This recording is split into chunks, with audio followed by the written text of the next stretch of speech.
सत्ता की लेकिन शुरुआत करते हैं बांग्लादेश से, जहां एक बार फिर से सत्ता विरोधी शोले भड़क रहे हैं।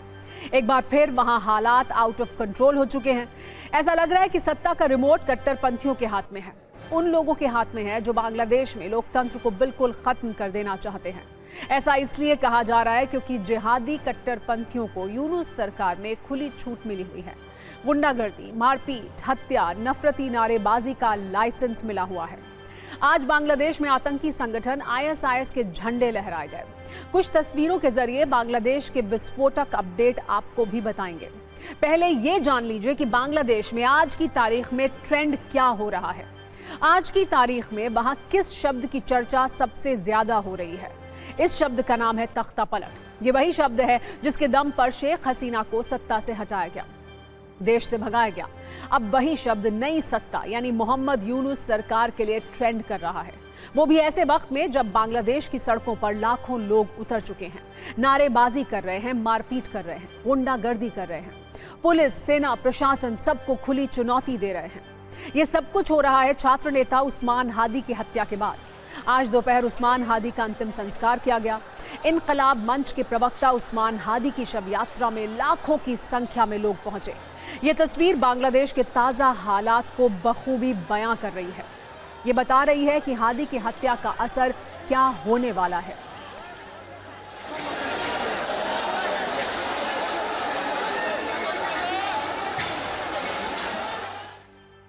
ढाका के माणिक मिया एवेन्यू पर बड़ी संख्या में लोग जुटे। जनाजे में 1 लाख लोगों के आने का दावा किया गया। परिवार की इच्छा के अनुसार हादी को ढाका यूनिवर्सिटी परिसर में राष्ट्रीय कवि काजी नजरुल इस्लाम की कब्र के पास दफन किया गया। जनाजे के दौरान इंसाफ की मांग करते हुए नारे लगाए गए। उस्मान हादी के जनाजे पर एंटी इंडिया नारे लगे। कहा जा रहा है कि इस मामले को भी कट्टरपंथियों ने प्रोपेगेंडा बना दिया। कट्टरपंथी कैसे बांग्लादेश पर अवैध कब्जा कर रहे हैं, देखिए।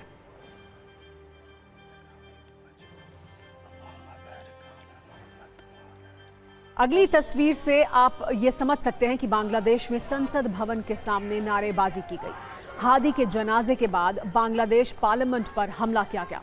कट्टरपंथियों की भीड़ ने अटैक किया। इनकी मांग है कि बांग्लादेश में शरिया कानून को लागू किया जाए।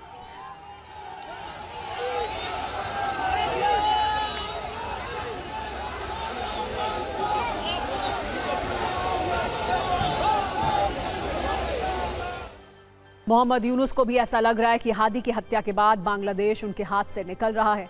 उस्मान हादी के जनाजे में मोहम्मद यूनुस भी शामिल हुए थे। उनके अलावा बांग्लादेश के सेना प्रमुख जनरल वकार उस जमान और जमाते इस्लामी जैसे कट्टरपंथी दलों के नेता भी थे। संसद परिसर के साउथ प्लाजा में श्रद्धांजलि देने पहुंचे थे। जनाजे से पहले ढाका में अभूतपूर्व सुरक्षा व्यवस्था की गई थी। संसद भवन और आसपास के इलाकों में पुलिस, बॉर्डर गार्ड, बांग्लादेश और अन्य सुरक्षा एजेंसियों की तैनाती रही। सवाल यही है कि ये तस्वीर, ये भीड़, ये उन्माद, ये सैलाब यूनुस की सत्ता के लिए कितनी बड़ी चुनौती है। बांग्लादेश में उस्मान हादी लोकप्रिय छात्र नेता था। शेख हसीना को सत्ता से हटाने में उसने बड़ी भूमिका निभाई थी। ये डर यूनुस को बार बार सता रहा है। इसकी वजह आप आज के जनाजे में दिए गए बयानों से भी समझिए। लोगों ने यह कहा कि उस्मान हादी ने इंसाफ की लड़ाई शुरू की, वो भी जारी रहेगी। 24 घंटे में सरकार बताए हादी का कातिल कौन है। सरकार ये बताए कि हादी की हत्या के पीछे किसकी साजिश है। बांग्लादेश में नई राष्ट्रीय सरकार की जरूरत है, ये भी कहा गया है। पहले भी बांग्लादेश के लोगों की बातें नहीं सुनी गई, आज भी नहीं सुनी जा रही हैं। तथाकथित छात्र सलाहकार सांप बनकर काटते हैं और राक्षस बनकर इधर उधर भाग जाते हैं। सवाल यही है कि बांग्लादेश में किसको सांप और किसको राक्षस कहा जा रहा है। कहानी सिर्फ इतनी ही नहीं है। सड़कों पर उतरे उस्मान हादी के समर्थक सीधे वहां की सत्ता और पुलिस को टारगेट कर रहे हैं। उनके लिए संदेश दे रहे हैं। ये कह रहे हैं कि उस्मान हादी के खून को बेकार नहीं जाने देंगे। उस्मान हादी के खून के साथ इंसाफ लिया जाएगा। हर कोई उस्मान हादी नहीं बन सकता। उस्मान हादी का कोई विकल्प नहीं हो सकता। हादी वो था जिसने पूरे बांग्लादेश को जागरूक किया। हादी वो था जिसमें विद्रोह कर सरकार का तख्ता पलट करवाया। अब बांग्लादेश में चल रही तख्ता पलट वाली आशंका की इनसाइड स्टोरी आपको बताते हैं। एक खुफिया रिपोर्ट सामने आई है जिसमें तख्ता पलट की साजिश के बारे में बताया गया है। इस रिपोर्ट के अनुसार ढाका में हजारों लोगों को निशाना बनाने की योजना है। जिसमें विदेशी दूतावासों और सरकारी संस्थाओं पर हमले किए जा सकते हैं। मतलब यह कि ढाका में संसद भवन पर कट्टरपंथियों का अटैक सिर्फ ट्रेलर था, पिक्चर अभी बाकी है। आशंका जताई गई है कि कट्टरपंथी ढाका में बड़े पैमाने पर कत्लेआम और दंगे की तैयारी कर रहे हैं। रिपोर्ट में यह भी दावा किया गया है कि पूरे बांग्लादेश से लोग ढाका पहुंचेंगे और नई सरकार बनाने की कोशिश में मोहम्मद यूनुस को सत्ता से हटा देंगे। दो सवाल अहम हैं। क्या बांग्लादेश में तख्तापलट की साजिश हो रही है? इसका सच क्या है? क्या बांग्लादेश में इंडियन हाई कमीशन पर हमले का प्लान है? क्योंकि इस प्रदर्शन में हर जगह भारत विरोधी नारे और नैरेटिव देखने को मिल रहे हैं। कल से ही आपको हम कई तस्वीर दिखा रहे हैं जिसमें बांग्लादेश में हिंदुओं को चुन चुनकर मारा जा रहा है। हिंदू युवक दीपू चंद्र दास की हत्या के मामले में गिरफ्तारी भी हुई है। लिमन सरकार तारिक हुसैन मानिक मियां को गिरफ्तार किया गया है। बांग्लादेश में हिंदू युवक की हत्या पर मोहम्मद यूनुस ने भी 7 लोगों की गिरफ्तारी की जानकारी दी।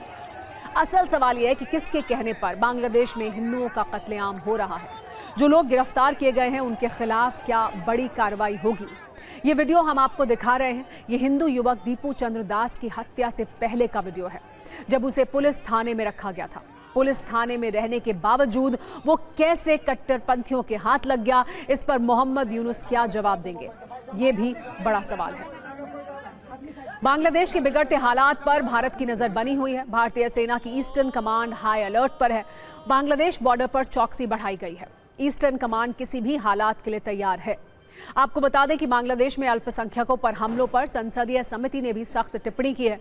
विदेश मंत्रालय से रणनीतिक प्राथमिकता बनाने की सिफारिश की गई है। समिति ने कहा है कि अगस्त 2024 की घटनाओं के बाद से बांग्लादेश में अल्पसंख्यक समुदायों, हिंदुओं के पूजा स्थलों, सांस्कृतिक संस्थानों और व्यक्तियों को निशाना बनाया गया, जिससे न केवल वहां का सामाजिक ताना बाना प्रभावित हुआ है, बल्कि भारत बांग्लादेश द्विपक्षीय संबंधों में भी तनाव बढ़ा है।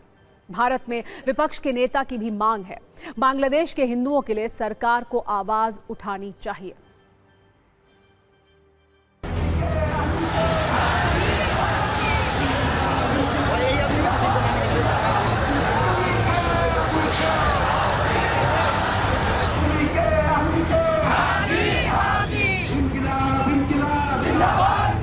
कि बांग्लादेश में जो अल्पसंख्यकों के साथ, जो हिंदुओं और ईसाइयों के साथ अत्याचार हो रहा है, उसके खिलाफ इस सरकार को आवाज उठानी चाहिए।